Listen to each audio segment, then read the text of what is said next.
Hey Internet, Eric here. Bit of nostalgia with my movie review tonight. I'm going to turn off the TV. There's some glare there. Alright, a little better. Anyways, a little nostalgia tonight with my movie review. We're going back to the 90s. In a previous video, I have reviewed the original 1990 Teenage Mutant Ninja Turtles. And if you want to know what I thought about that, please go back and check it. It's in my playlist under my movie thoughts. Well, today I'm going to discuss the sequel, Teenage Mutant Ninja Turtles II, The Secret of the Ooze. Now,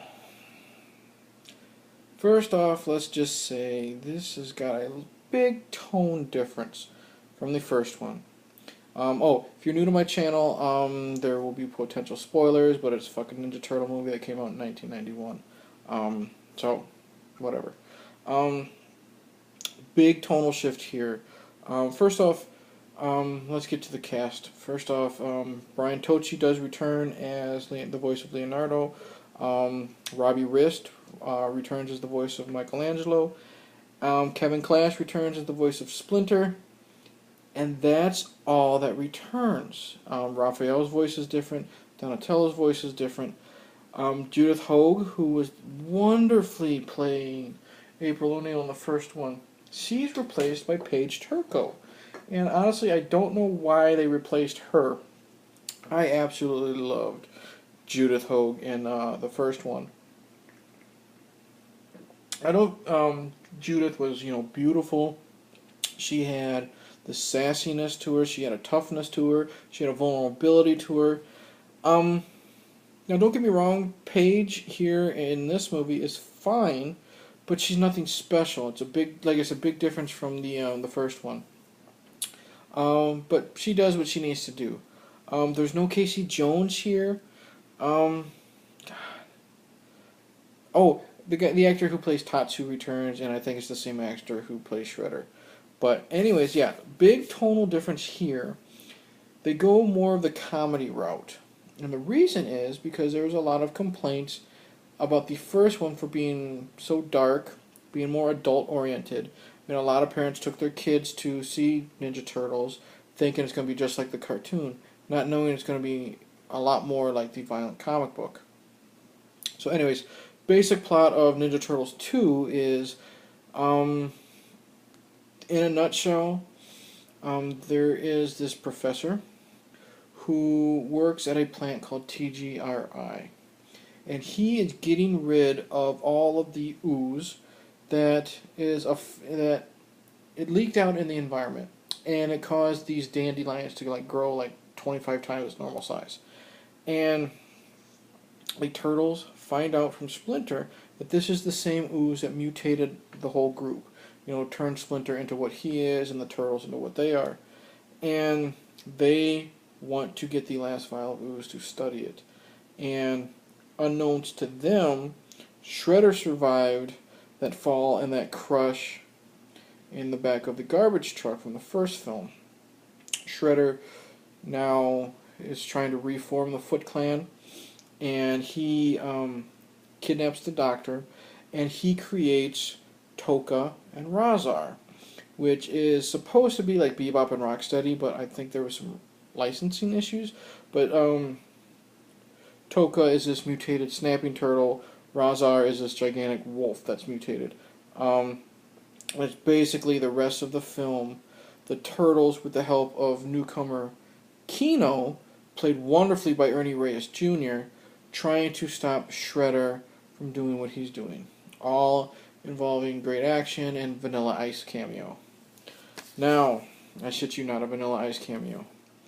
Like I said, overall, there is a tonal shift here. More of the comedy route. And you know what? I really enjoy it. I loved the first one because it was so adult-oriented. I mentioned that in my review. And like I said, I'm not going to get into it. Go watch the video if you want to. But here, when they do the comedy route, it's not overkill. It's not ad nauseum. Michelangelo is still goofy as shit.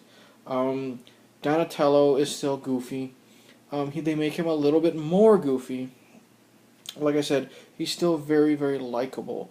I think he's He was still very silly in the first one, but he also had a seriousness to him here, to him in the first one. Here, he's mainly for comedic effect, but it works.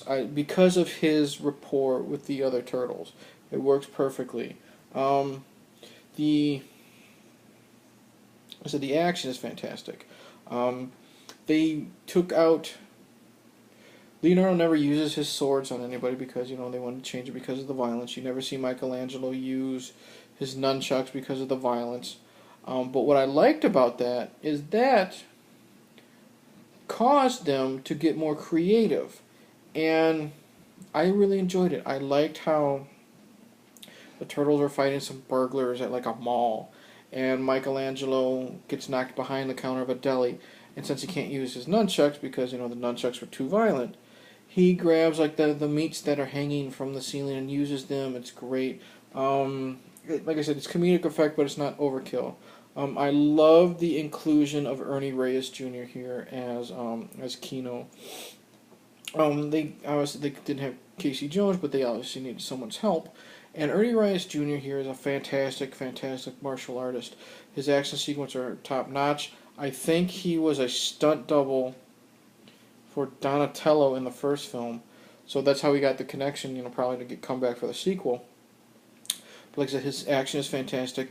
Him as Keno is very, very likable. There's a subplot where Raphael and Keno are trying to get Keno into the Foot Clan, as like a mole. And him and Raph has a fantastic relationship. I love their chemistry together. So yeah, Ernie Reyes Jr., fantastic.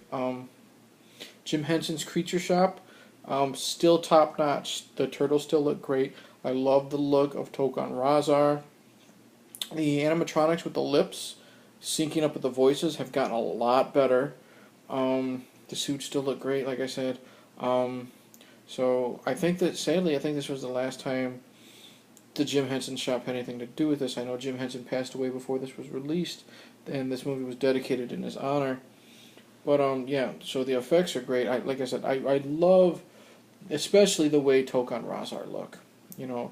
They look like monsters. They look like scary creatures, and that's what you want. Shredder returns with a little bit of a new look. He's got the same outfit, but he takes his helmet and he sharpens the edges into spikes. That makes him look more intimidating and scary and badass. Like I said, there's some comedic relief. They do give Shredder a little comedic, characterization, I guess, when he has to deal with Tokka and Rahzar, because basically Tokka and Rahzar have the mentality of babies or young adults. So he's got to deal with them being really stupid. And I like that. I still like his relationship with Tatsu. Tatsu is still an intimidating and scary man. You know for a fact this man could kill you with, in a heartbeat. And I like that. Like I said, the plot is basic, is as basic as it comes. But you're not really going to a Ninja Turtle film for a plot. You're going to it for the action, which is really, really good. I mentioned the Vanilla Ice cameo. I mean, I like it now because of nostalgia. But what happens is they're fighting out on a loading dock. Okay, the Turtles and Tokka and Rahzar. And because you can't not discuss this scene when talking Ninja Turtles 2. And one of the turtles is thrown through the side of a dance club. Vanilla Ice is performing in the back, and they're all scared and everything. But as you see, the turtles kicking the shit out of the Foot Clan and trying to fight Tokka and Rahzar, Vanilla Ice gets the idea of singing a song called Ninja Rap. Yes. And he's singing that as the turtles are kicking ass. And I like this scene, even though the song is stupid as shit. I like this scene because it goes well with the action. It makes the action fun. A little cheesy, like I said, with the song. And then, of course, the turtles defeat everybody. And they go dance with, Vanilla Ice and his buddies until Shredder shows up. And, like I said, it's a fun scene. It's stupid as hell. It's unnecessary, but it's fun. Um, what else? We get to see Super Shredder. You know, this is a minor spoiler, but Shredder eventually takes the mutagen for himself, becomes this huge, gigantic version, that they dub the Super Shredder. Wonderfully, not wonderfully, because he doesn't really do jack shit. He stands there looking intimidating, but he's played by Kevin Nash, the professional wrestler. And man, when I was a kid, when I found out that a wrestler was playing, Super Shredder, I thought that was fucking cool. And I like Kevin Nash. I liked Kevin Nash and everything I've seen him in. But I wish there was more of their fight with Super Shredder. That scene there is very short.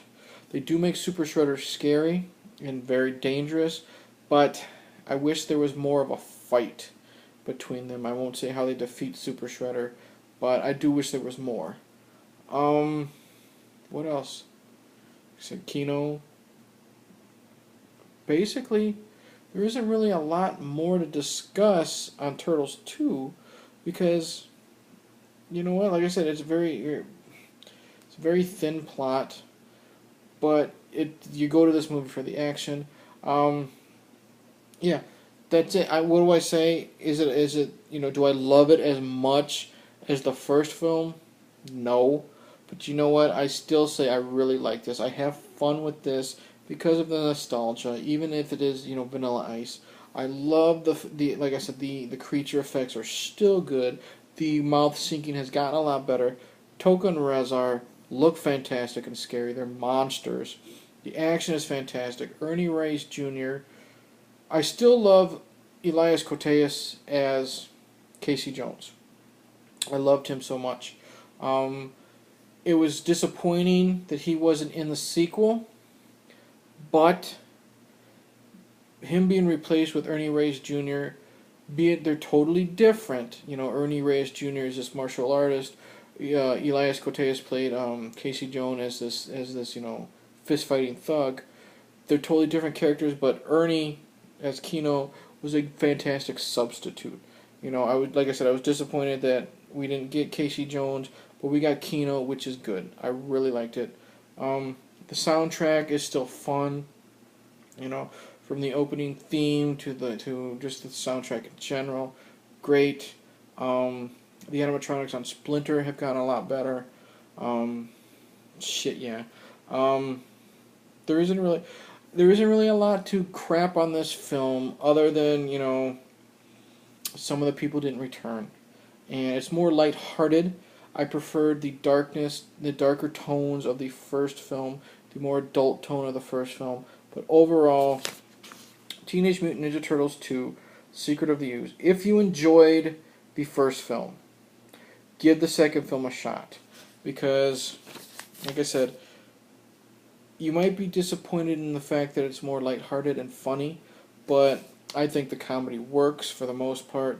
I can't really recommend this movie any more than I have. Really enjoy this. I pop it in, and I just sit back and relax, and I have fun. And that's what this is. It feels, like I said, the first film was more of a darker tone. This film here is just flat out fun. So this is the second review of the Ninja Turtle series. Next up we have the third one, eventually, when I get the guts enough to rewatch it. Because I've seen this one so many times. I mean, I rewatched it with my daughter maybe a couple weeks ago. She enjoyed it. I still enjoyed it. I have to rewatch part 3 to give it a fair review, but I remember it being total shit. But we'll talk about that on another day. So, yeah, thank you for watching. Please, if you liked this video, please give it a thumbs up. Please interact below. I love the interaction I get from any viewers. 9 times out of 10, I will respond back if it's not sound like an asshole, but if it's worth responding to. Please subscribe to my channel. If you like what you see, share my videos. Tell your friends about my videos. If you hate my videos, tell your enemies about my videos. Be like, hey, this fucking asshole is talking shit about this video or that video. I hate him. Check them out. What else? there's not that much else other than what I've just rambled about. So in the end, I'll just say cheers and cowabunga.